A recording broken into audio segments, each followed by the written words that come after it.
y hoy tenemos el gusto de tener a Karina Meneghetti hablando sobre las consecuencias económicas del COVID-19 y de la pandemia. Karina es licenciada en Economía de la Universidad de Buenos Aires. Tiene un posgrado en Identificación, Formulación y Evaluación de Proyectos con Inversión de la Defensa en el Instituto Aeronáutico y una maestría de Políticas Públicas y Gobierno en la Universidad Nacional de Lanús. Se desempeña como economista en el Ministerio de Defensa desde el 2016, momento del cual nos conocimos hace muchos años, hasta la actualidad, seguimos siendo colegas. Es profesora e investigadora de matemática financiera en el posgrado de evaluación de proyectos de la defensa, y también es profesora e investigadora de economía aplicada a la defensa en la maestría en defensa nacional en la UNDEF, en la Universidad Nacional de la Defensa. Además, es miembro del Centro de Estudios de Política Internacional, como les conté, en el Observatorio de Política Económica Internacional. Karina, ¿cómo estás? Buenas tardes. Buenas tardes a todos. Estoy con el café. Muy bien, Cari. Ahí Acá está. las dos. Vine cumpliendo la consigna. Les agradezco, bueno, por la invitación, y les agradezco a todos los asistentes también. Eh, bueno, Luciana, no sé si me querés hacer alguna consulta o comienzo Sí. con... La primera pregunta grande es, contanos desde una visión económica, cuáles son las consecuencias, por lo menos, que se están evidenciando en este momento, porque sé que desde el Observatorio de Asuntos de Política Económica Internacional están con muchas investigaciones, por ahí no tienen efectivamente un análisis completo, porque todavía estamos en el medio de esta pandemia, pero sí algunas evidencias de cómo fue afectando a nuestra economía y a la economía global, no solo la pandemia, sino las respuestas a la pandemia como las cuarentenas, ¿no? Así que si nos podés, digamos, dar un pantallazo desde una visión económica sobre estas consecuencias económicas de la pandemia. Bueno, en primer término, quería conversar con ustedes sobre el estado de la ciencia económica, ¿no? La pandemia también nos encontró a los economistas con grandes dilemas en cuanto a la teoría económica reinante, ¿no? Actualmente la ortodoxia está tardando en dar respuestas teóricas a este problema, justamente porque es un evento único, y es la primera vez que sucede una pandemia a tan gran escala, afectando a la misma vez a tanta cantidad de países, ¿no? Entonces, bueno, tenemos estos inconvenientes teóricos dentro de la ciencia económica. Hay muchos estudios, y muy buenos, realizados desde la heterodoxia, o sea, es un paradigma que está evolucionando de a poco, y que estamos conociendo también los economistas en este momento, ¿no? Yo creo que una de las soluciones puede venir desde el lado de la investigación, como decías vos. Nosotros desde el CEPI estamos dándole fuerza, digamos, a todas las investigaciones que estamos realizando. Puntualmente estamos trabajando en una de las investigaciones que es sobre la pandemia, pero desde el punto de vista de las distintas escuelas del pensamiento económico. Estamos haciendo como una vuelta, digamos, a los inicios de la economía, desde los mercantilistas, los fisiócratas, Keynes, bueno, un crisol de escuelas que estamos volviendo a estudiar, y vamos a analizar en distintos papers que vamos a presentar, los van a poder ver desde la página del CEPI, y bueno, la idea es hacer propuestas de política desde cada escuela. ¿Cómo vieron los pensadores en ese momento que la economía podía responder hacia distintas crisis, ¿no? Tanto crisis económicas, vamos a analizar, como también las guerras, que también traen consigo una fuerte crisis económica. Entonces, como no hay un evento parecido, hacemos, digamos, la aproximación desde las crisis, grandes crisis económicas y las guerras. Y la verdad que estamos muy entusiasmados con ese proyecto, y después también estamos presentando otro proyecto con el BID, en donde vamos a estudiar la inversión extranjera directa, digamos, las posibilidades de inversión en nuevas tecnologías, y qué solución, digamos, podemos dar desde nuestro país a las inversiones en ese sentido. En tecnología. Sí, sí, En sí. tecnología. Cari, con lo que hablabas antes de las escuelas, ¿no? Y esto de que las escuelas obviamente tienen diferentes anteojos, diferentes visiones de la realidad, ven diferentes cuestiones. Ustedes lo que están haciendo es analizar algunas crisis grandes como las posguerras, como vos bien decías, que lo que traían como consecuencia era un parate económico, desempleo, hiperinflación. Me imagino que esta situación, tanto global como nacional, ustedes lo están viendo como, bueno, es un escenario parecido. Muchas de las investigaciones o muchas de las cuestiones que vemos en los diarios es, nunca había pasado esta situación, como por ejemplo en el crack financiero del 1929 o después de la Primera Guerra. ¿Es tan así?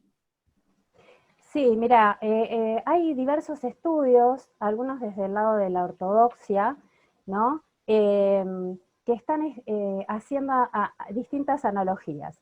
Por ejemplo, en el caso de Jordá, ¿no? Dice que estudia pandemias y guerras, por ejemplo, ¿no?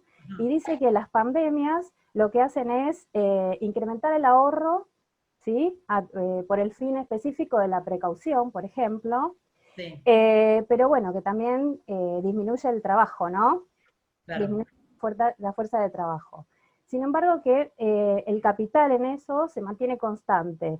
Y esto trae un nuevo equilibrio en donde cambia los rendimientos relativos entre el capital y el trabajo, porque al mantenerse el capital constante y el trabajo caer, entonces hay una redistribución, ¿no es cierto? Bien. Bueno, y en cambio dice que las guerras son seguidas por periodos de inversiones, ¿no? Claro, de expansión. Claro. Claro. Y hay un exceso de capital sobre el trabajo, en el caso de las guerras, por ejemplo.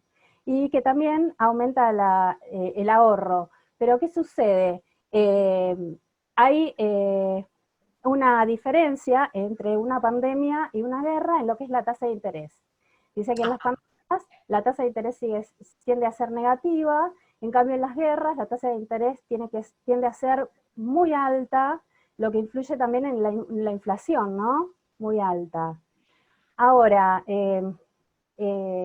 bueno, yo tengo para compartirles cómo evoluciona la tasa de interés acá en Argentina. Si ustedes quieren, lo podemos O sea, ver. en Argentina, antes de que sé que querés compartir la pantalla, eso, genial, las consecuencias económicas de la pandemia. Justo cuestión que estabas diciendo vos, ¿no? O sea, cómo eso se ve reflejado en nuestro país, cómo las consecuencias económicas de la pandemia se ve específicamente en nuestro país, viendo, por ejemplo, las tasas de interés o viendo, por ejemplo, el empleo, que En es este una variable sentido, también.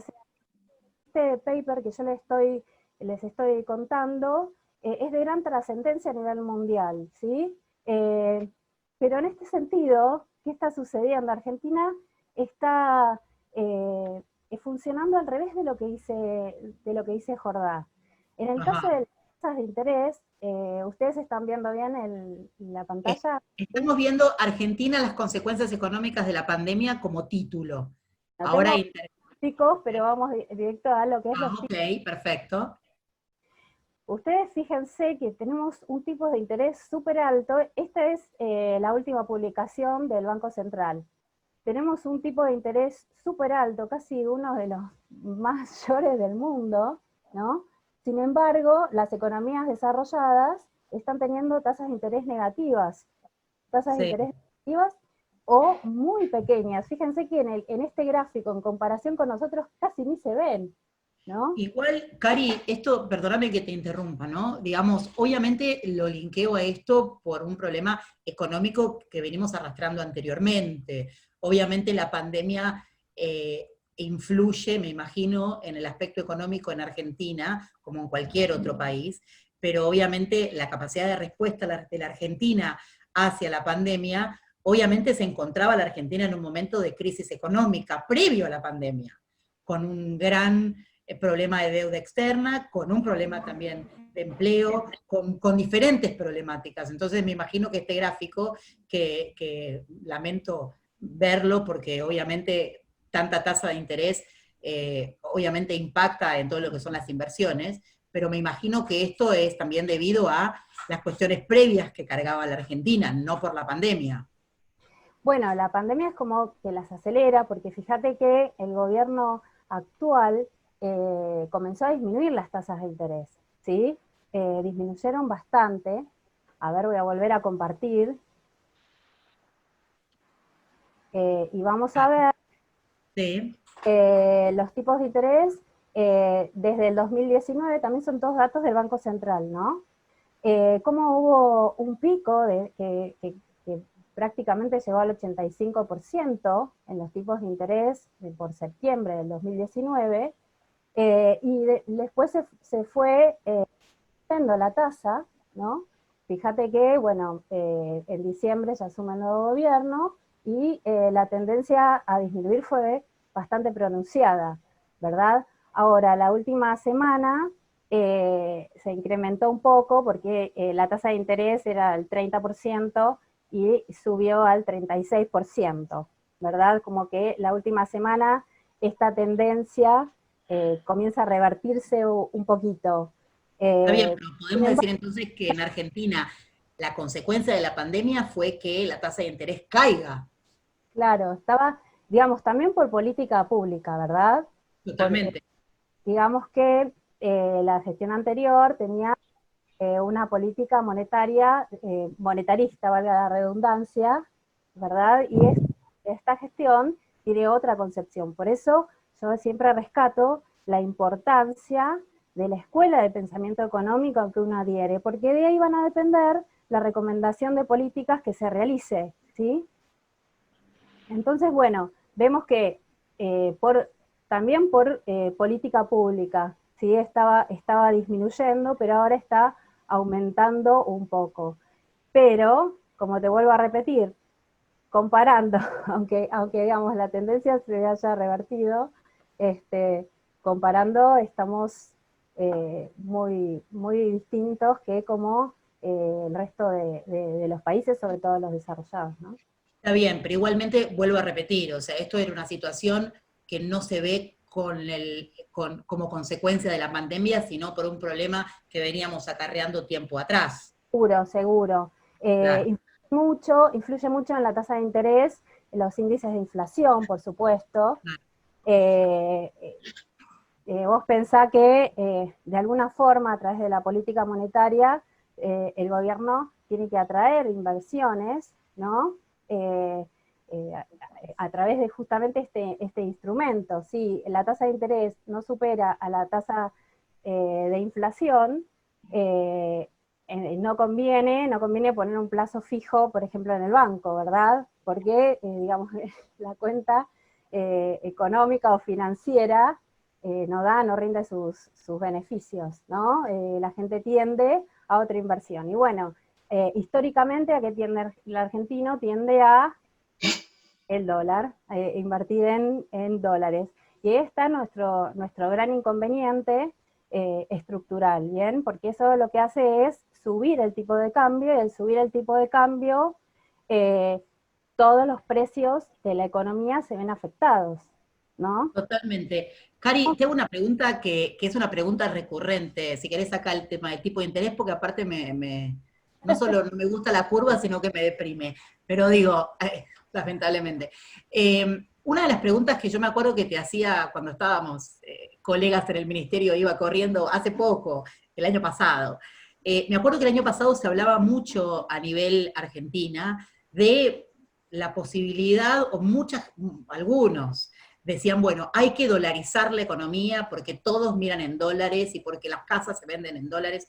Y yo estaba como muy concernada porque decía, no entienden nada, o sea, la soberanía monetaria es re importante. Pero bueno, me acuerdo que fui corriendo a tu oficina a verificar lo que yo estaba pensando y a ver si yo estaba errada en esa concepción, porque cada vez escuchaba más que medios de comunicación hablaban de la posibilidad o el beneficio que traería dolarizar la economía. ¿Vos qué pensás en estos momentos? Bueno, nosotros hacia finales del año pasado, con un grupo de investigadoras colegas, también egresadas de la Universidad de Buenos Aires, hicimos algunos estudios.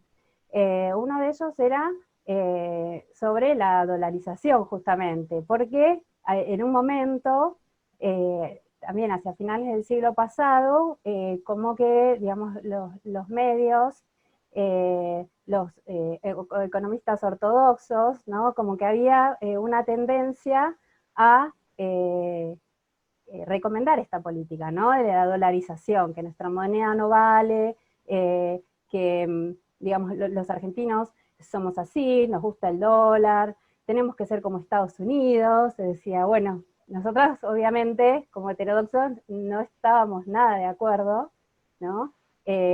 Con esta medida que se estaba proponiendo de la dolarización, porque bueno, como bien decís vos, perdemos la soberanía, ¿no? Pasamos a tener la moneda de otro país. Además de la soberanía, perdemos la política monetaria. O sea, fíjate que hoy en día no hay nadie, no escuchas a ningún economista que hable de la dolarización. ¿Por qué? Porque justamente en este momento hay un auge de emisión monetaria de todos los países del mundo, de todos los países del mundo, no solo de Argentina. Sí, está bien que Argentina incrementó su base monetaria, ¿verdad? Pero todos los países del mundo lo están haciendo porque es el momento de utilizar esta política monetaria. Eh, no hay otra forma, no hay otra forma. Claro, pero si en ese momento hubiéramos dicho, bueno, sí, la Argentina dolariza, no sé, en el 2015. Bueno, la Argentina dolarizó porque tiene, pero obviamente perdíamos no solo la soberanía, sino esta posibilidad de contrarrestar los avatares de crisis económicas con nuestra posibilidad de emitir dinero, que eso obviamente trae otras consecuencias económicas, se entiende eso, pero sí para paliar alguna de estas crisis, o sea que menos mal que eso no se llevó a cabo, porque hoy estaríamos sin margen de maniobra para paliar algunos de los problemas o consecuencias de esta crisis. ¿Es así? Claro, también perdemos lo que se llama el señoreaje. El señoreaje es la diferencia entre lo que cuesta emitir un billete y lo que vale en el mercado ese billete, ¿verdad? Entonces, esa diferencia entre lo que cuesta y lo que vale el billete lo absorbería el país de la moneda que nosotros tengamos. En el caso del dólar, se quedaría con el señoreaje Estados Unidos, ¿verdad? Entonces, digamos, es una diferencia también muy grande en cuanto a soberanía. Seguimos hablando de esa palabra de soberanía. Eh, Soberanía y esta posibilidad. ¿Y qué pasó con Ecuador? Porque sabemos que Ecuador sí dolarizó hace muchos años. O claro, sea, ¿tienes pero idea de cómo hoy puede paliar esta crisis que seguramente está como nosotros en una crisis económica, como sin la pérdida de esta posibilidad de emitir billete propio, cómo hace o cómo afronta estos problemas? sí, mira, vos recordás que también hacia fines del año pasado una serie de protestas alrededor de América Latina, ¿no? Tanto, bueno, Ecuador, Bolivia, Chile, sí Sí. que también estuvimos estudiando esos temas, y bueno, Ecuador tenía un gran problema en lo que es la desigualdad, ¿no? Bueno, justamente, digamos, al no tener moneda propia, está perdiendo esta forma de política monetaria, solo le queda implementar la política fiscal, o sea, tener más ingresos a través de impuestos. Pero vos pensá que incrementar los impuestos en este momento, cuando disminuyen los ingresos, disminuye la ocupación, disminuye el consumo, cae la inversión, o sea, en este momento incrementar los impuestos realmente es Sí, un tema sería una locura. de la realidad, porque al contrario, disminuye la recaudación. Totalmente. Cari, entonces, podemos pasar entonces, no sé si vos lo estuviste analizando, ¿cuáles fueron las medidas que tomó el gobierno de Alberto Fernández respecto a las medidas económicas por consecuencia de la pandemia? Sí, bueno, hubo distintas medidas que se implementaron que tendieron a, digamos, eh, a tratar de que esta crisis en el contexto actual, ¿sí? Se viera un poco disminuida en cierta forma, ¿no? Primero a través de subsidios dinerarios, hizo varios planes, ¿no? Como es el IFE y el ATP, ¿sí? Y después a través de canastas alimentarias y asistencia a la comunidad. Quiero rescatar, porque bueno, mi trabajo, tanto como el tuyo, y la relación que tenemos actualmente con las Fuerzas Armadas, me hacen también rescatar la labor que están teniendo las Fuerzas Armadas en cuanto a eso, en cuanto a la asistencia, en cuanto al reparto de alimentos, al reparto de comida elaborada en los barrios carenciados y a lo largo de todo el país. La verdad que esta coyuntura sirvió para ver, digamos, este rol de las fuerzas que hasta ahora no eran tan visibles. Nosotros sí las conocíamos porque trabajamos ahí, pero hasta ahora no eran tan visibles por la población en general. Cuando nadie se esperaba, porque fue un hecho inédito que ningún país en el mundo, todas las Fuerzas Armadas de todos los países, no solo pasó en Argentina, estaban alistadas y preparadas para asistir a la población. Entonces quiero rescatar este rol tan importante que están cumpliendo en este momento, ¿no? Y perfecto. Entonces, una pregunta. Entonces, dijimos, el gobierno tomó medidas contundentes, el ATP, el IFE, el reparto de alimentos, la utilización de todos sus servicios públicos, tanto las Fuerzas Armadas como Fuerzas de Seguridad, para contener a las necesidades de la sociedad. Aparte, como vos dijiste antes, hizo alguna política para bajar la tasa de interés, porque eso también es una política de gobierno, ¿o no? Sí, sí, sí, en un principio sí, esta última semana subió un poco la tasa, pero desde el comienzo de la gestión lo que se intentó es eso, porque una tasa alta Sí. atenta directamente contra las empresas, ¿no? Contra las inversiones, contra todo lo que es inversión no especulativa, ¿no? Una tasa de interés alta Claro, atrae a los famosos capitales golondrinas que vienen y ante una caída de la inversión claro. se van y nos dejan con un problema a nosotros los argentinos. Y uno de los factores económicos importantes de la Argentina es el tema de las exportaciones y las importaciones. ¿Cómo ves, o no sé si lo estudiaste, cómo fue afectado el tema de las exportaciones e importaciones durante y en el término de la pandemia? Sí, bueno, obviamente que la balanza comercial se vio bastante perjudicada porque, bueno, se cerraron muchas barreras, ¿no? Se cortó la cadena logística, se impidió, por ejemplo, que trabajaran las empresas aéreas en muchos casos y se dejaron de transportar distintos productos manufacturados. En fin, todo eso se vio reflejado en la balanza, ¿no?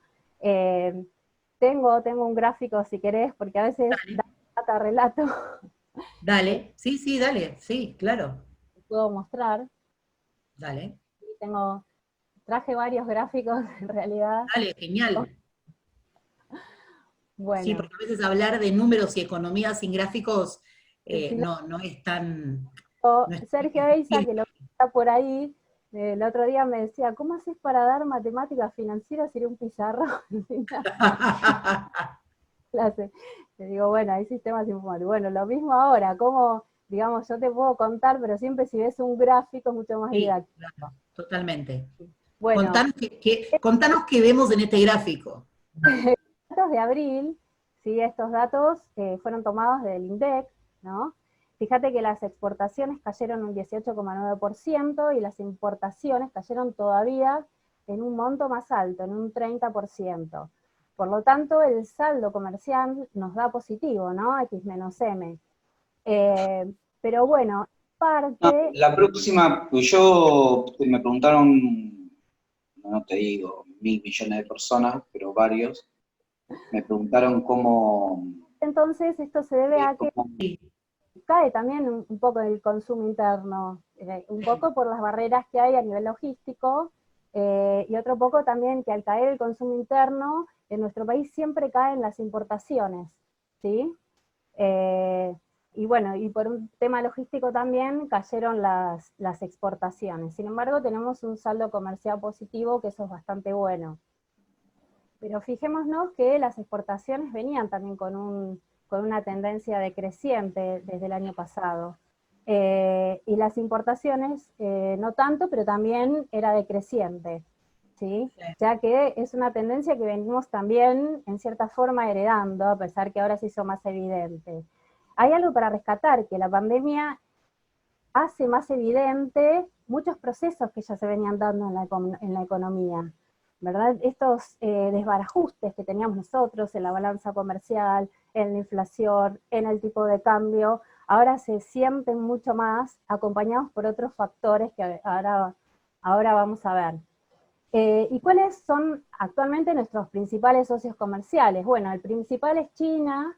Fíjense que las exportaciones subieron un 50% a China, ¿sí? Las importaciones cayeron un 40%, después fíjense que el saldo fue positivo. Con Brasil el saldo fue negativo, con Estados Unidos también, con Vietnam el saldo fue positivo, con Chile también, ¿no? Estos son nuestros principales socios comerciales.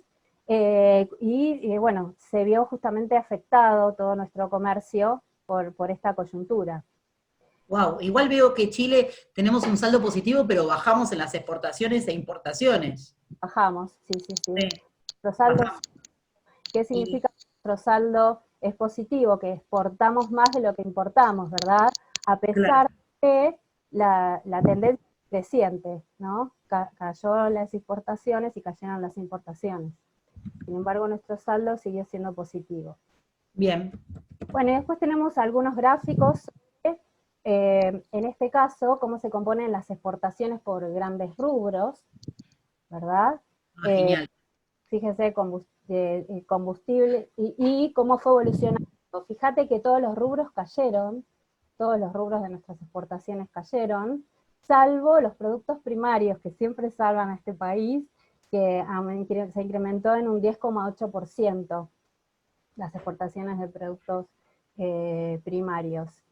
Y Pero acá, esto básicamente es consecuencia de la pandemia por el lockout, digamos, de los términos de traslado de mercadería, ¿no?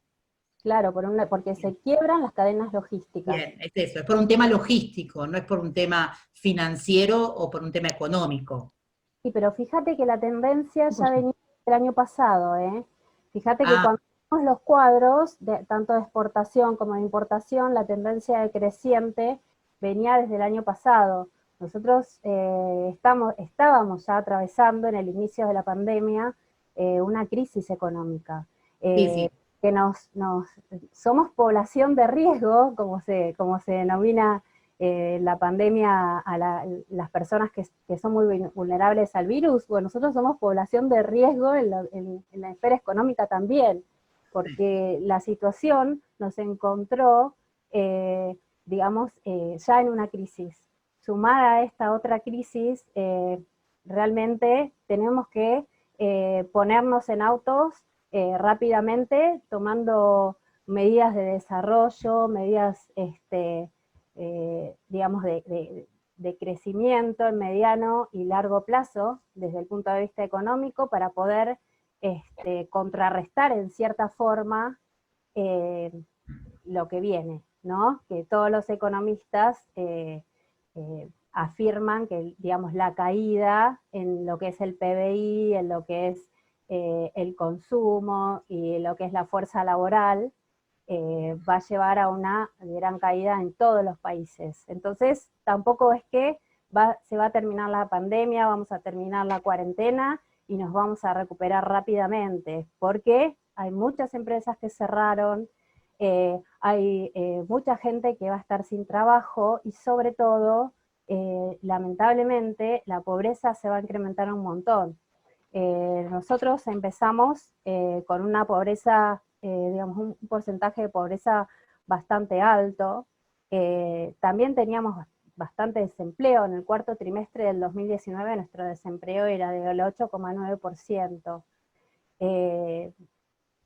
otra cuestión, ¿no? Muchas veces se dice, bueno, Estados Unidos ha repuntado en sus cifras de desempleo, pero ojo, hay que, como decís vos, hay que mirarlo un poco más lejos, hay que mirar estas estadísticas en un mediano y en un largo plazo, porque hay mucho, digamos, dentro de las estadísticas hay mucho empleo que no es formal, es empleo informal o de medio tiempo, la actividad económica no vuelve rápidamente. Entonces es urgente que se comience a pensar en medidas para contrarrestar estos indicadores. Una última placa, y no molesto más con las placas. No, no, perfecto, perfecto. Si vos las explicás, está todo bien. Es esta, bueno, esta es la ecuación macroeconómica fundamental, mirá qué nombre tiene.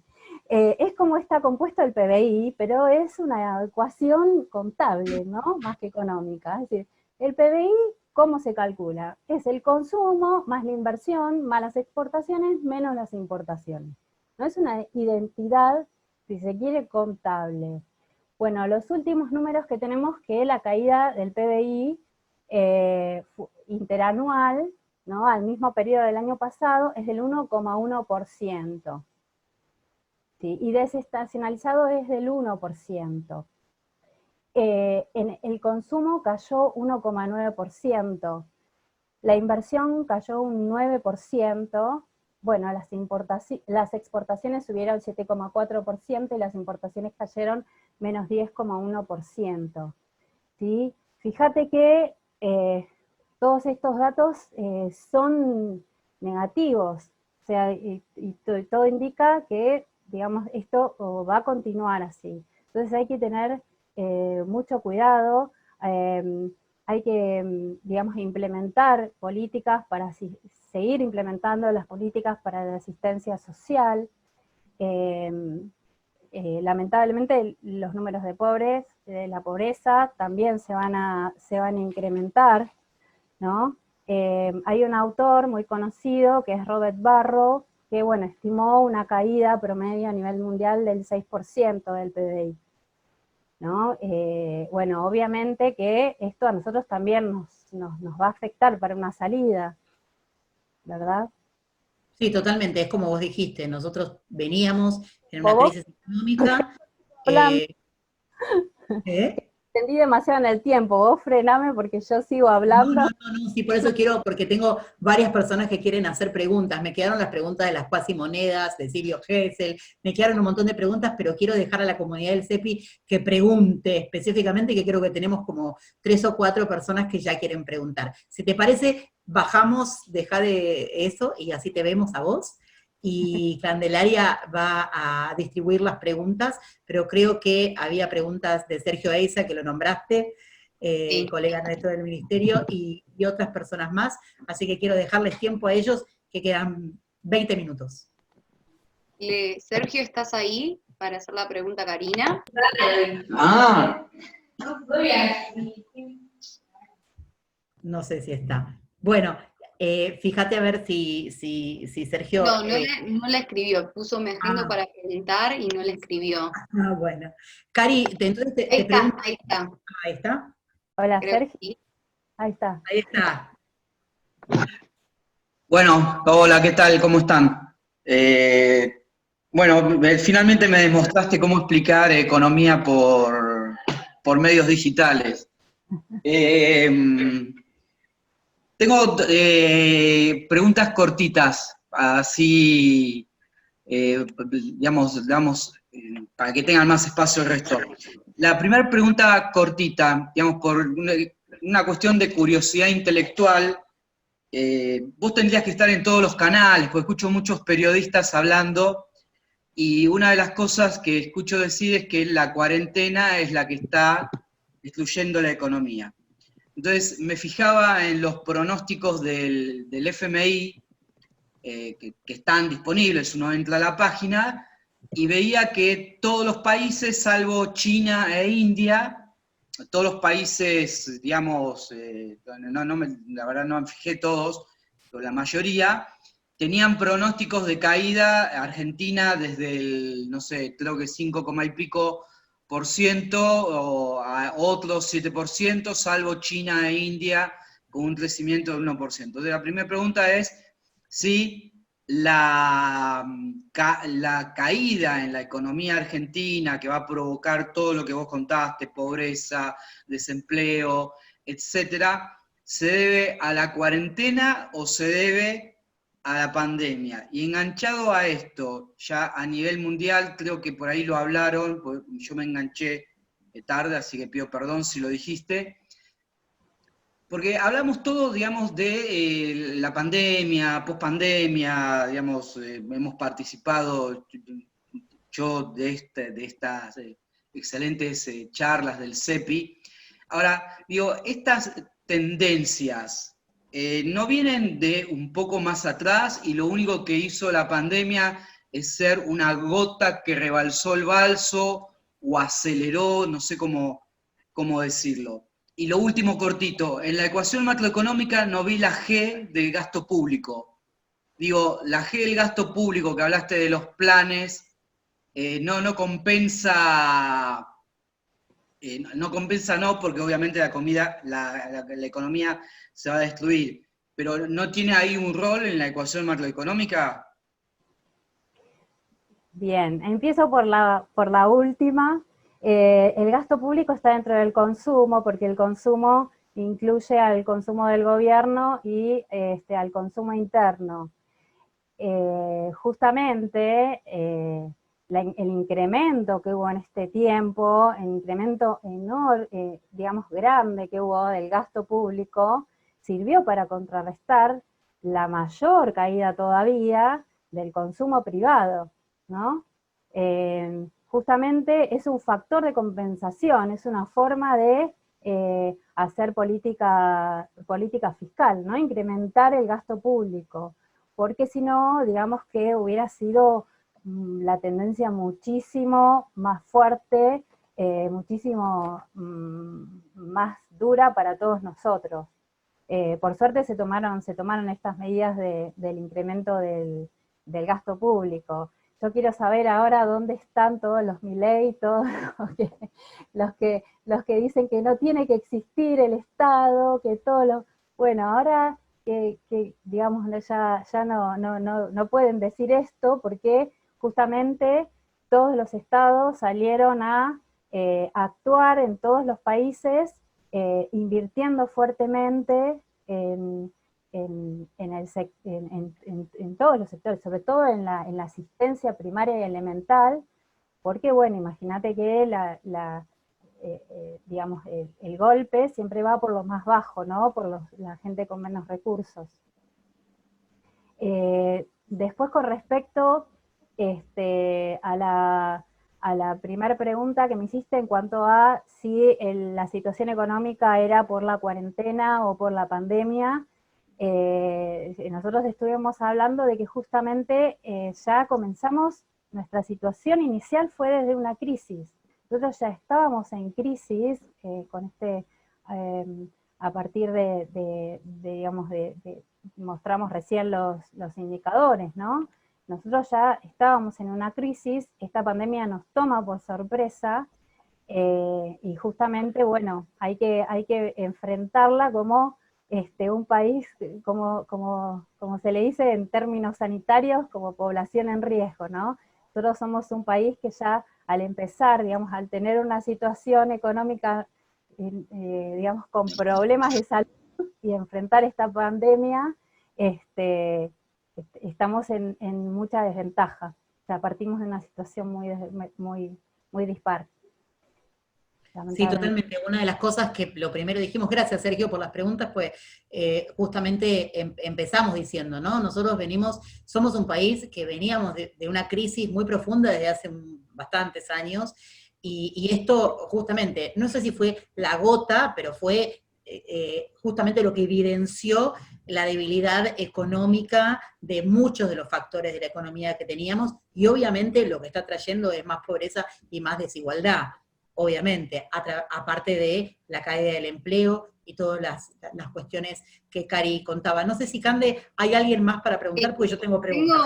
Tengo una pregunta de Catalina Más, la otra coordinadora del observatorio. Hola, ¿qué tal? Buenas tardes a todos. Buenas tardes, Cari.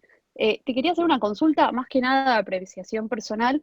Vos hablabas que en el caso de las pandemias y, por ejemplo, durante las guerras, se tiende a una tasa de interés negativa. Y eso es importante porque aumenta la liquidez en casos donde es necesaria una inversión para reconstruir la economía. Sin embargo, estuve leyendo a varios economistas preocupados acerca de hacia dónde van a ir a parar esas inversiones, que sean en sectores estratégicos para el desarrollo, y esto me paro específicamente desde los regionalismos europeos. Por ejemplo, el Banco Central Europeo ya venía con una tasa negativa el año pasado, y este año se prevé que se va a impulsar aún más esa tasa negativa, y no hay como un guideline acerca de la alocación de esa liquidez que da esta tasa negativa.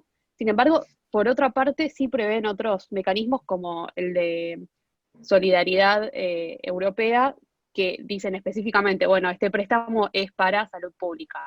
Quería saber si tenías alguna apreciación con respecto a qué impacto puede tener la tasa negativa en cuanto a la inversión para el desarrollo de acá a futuro, tanto en Europa como en el resto de las regiones.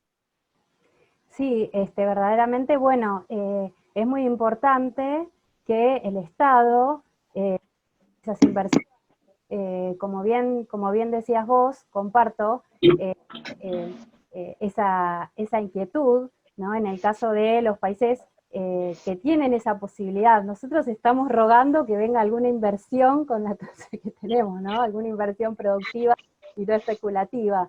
Pero bueno, las economías desarrolladas que tienen estas tasas negativas tienen esta posibilidad de redirigir las inversiones a través de distintas políticas selectivas que haga el Estado hacia las industrias que consideren como primordiales, esenciales, o que justo ellos tengan una mirada mucho más a largo plazo hacia dónde quieren, digamos, que el país se desarrolle, ¿no?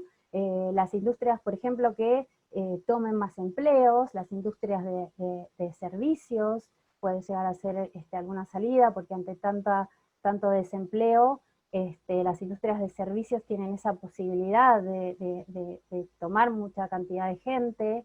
En fin, hay un crisol de distintos tipos de políticas selectivas, y eso es una cuestión política del Estado. Es lo que nosotros también tenemos que hacer, ¿no? Pensar en una estrategia de desarrollo, es nuestra oportunidad para revertir realmente la situación y poder entrar en un nuevo sendero de crecimiento. Gracias, Cari. Creo que Cande tiene 2 preguntas más. Sí, tengo una pregunta de Gastón Salituri, si se quiere poner, para preguntarte. Sí, buenas noches a todos. Buenas noches, Karina.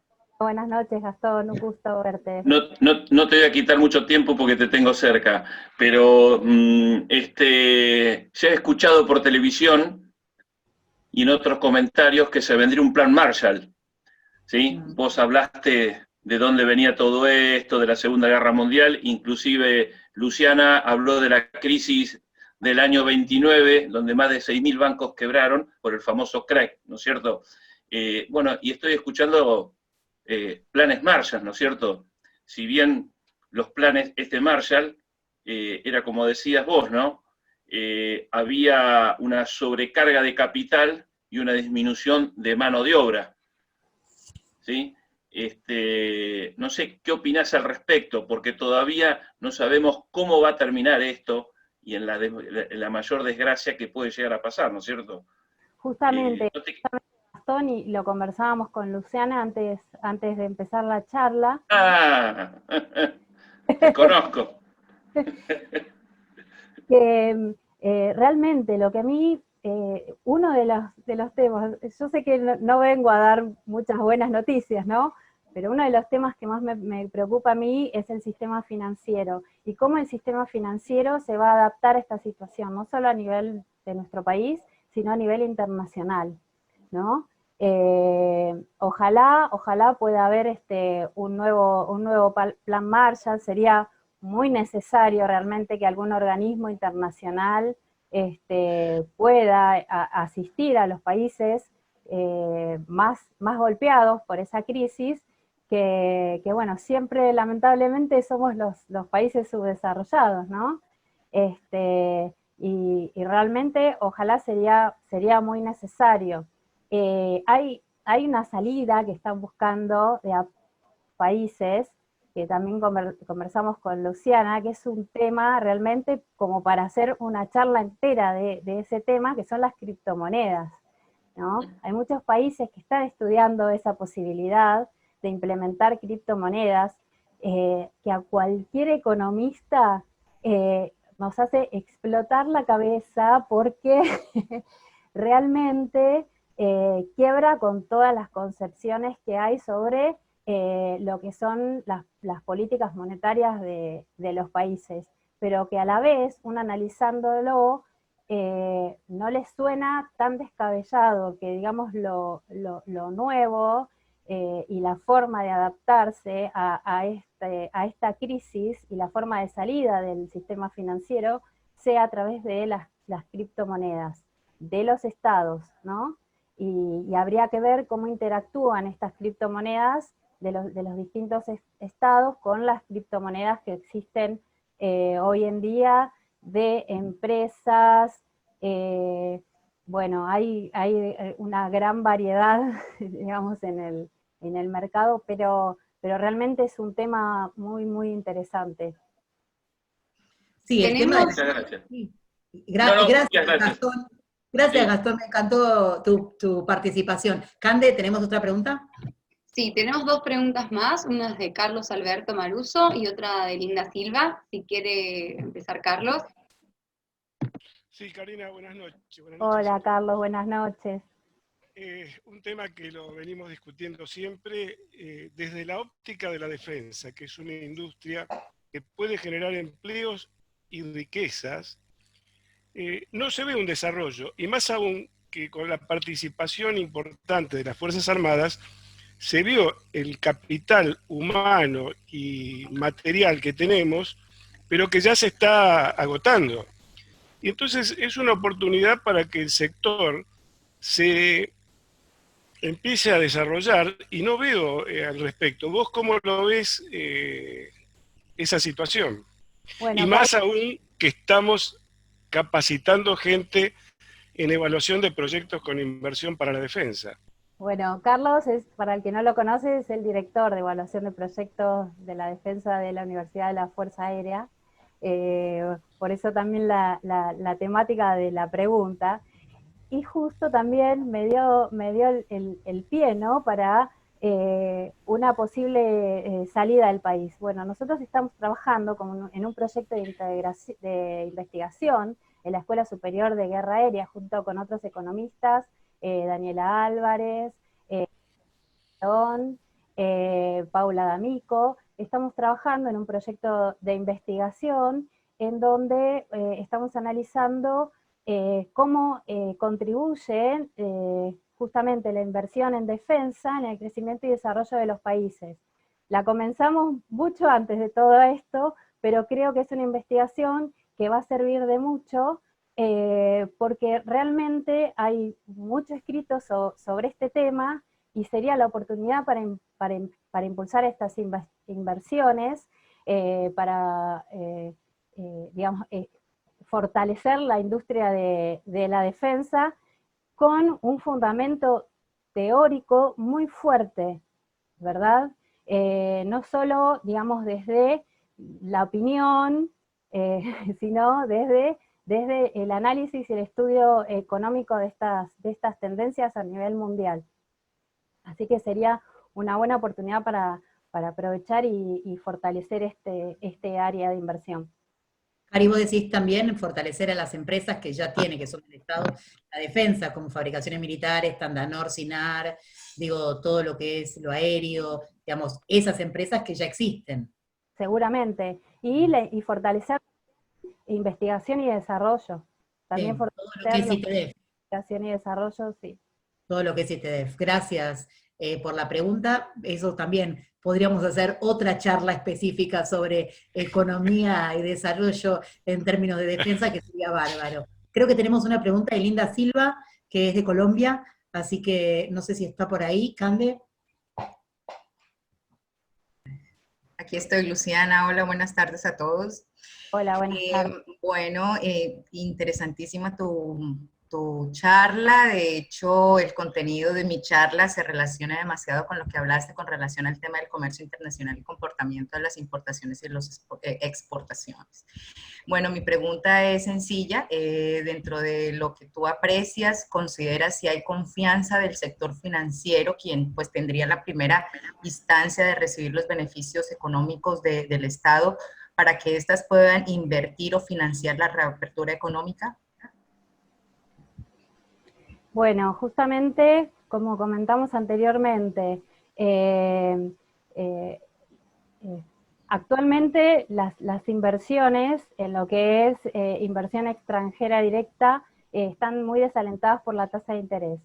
Y en lo que es inversiones financieras, justamente los bancos están brindando créditos para inversiones desde las empresas. Ahora, digamos que en la actualidad me parece que esta caída en el consumo y caída en la demanda no favorece demasiado a las inversiones directas, digamos, o inversiones de industrias, porque justamente no van a tener dónde colocar los productos. Habría que analizar en el mercado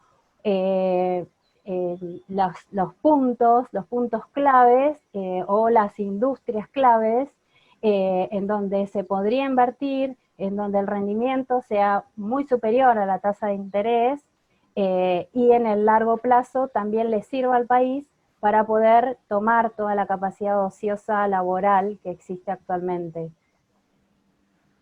Ok, muchas gracias. Gracias, Lina, también a vos. Y gracias, Cari. A ver, y Cari, última pregunta cortita. Quiero que nos termines diciendo por lo menos una cosa buena que podemos hacer desde la Argentina para mejorar la condición terrible que estamos no solo ahora, sino que venimos arrastrando como una guillotina a lo largo de todo este tiempo. Por lo menos una, para cerrar de alguna manera un poco más esperanzados. Bueno, yo creo que tenemos mucho capital humano. Argentina realmente cuenta con muchos profesionales e investigadores. Nosotros desde nuestro lado, desde el CEPI, estamos tratando de contribuir lo más que podemos desde lo teórico para ayudar a solventar una estrategia de desarrollo que sea sostenible en el tiempo, en el mediano y en el largo plazo. Por eso estamos fortaleciendo todos los canales de investigación y esperamos poder contribuir desde nuestro pequeño lugar para que, bueno, la pandemia nos haya golpeado un poquito el polvo de encima y podamos pensar en una estrategia de crecimiento y desarrollo para el país. Totalmente. Hay investigadores que dicen que la Argentina es anticíclica y que a veces cuando a todos les va mal, a nosotros nos va bien. Así que por ahí podemos llegar a tener esa esperanza, ¿no? De que, bueno, quizás el mundo, al estar mal, necesite y nosotros encontremos la forma y las estrategias para un desarrollo económico, y no solo para un crecimiento económico, sino para un desarrollo económico sostenible que involucre a todos y que integre a todos como sociedad. Así que les agradezco a todas y todas. Cari ha sido clarísima. A muchos de los que somos de ciencia política no nos gustan mucho las matemáticas, los números y las economías, pero me parece que es una vacancia de una falencia de nosotros no tener estas herramientas para poder también contribuir. Por eso el CEPI tiene un observatorio específicamente de este tema con investigadores de economía como sos vos y especialistas de este tema. Así que muchísimas gracias.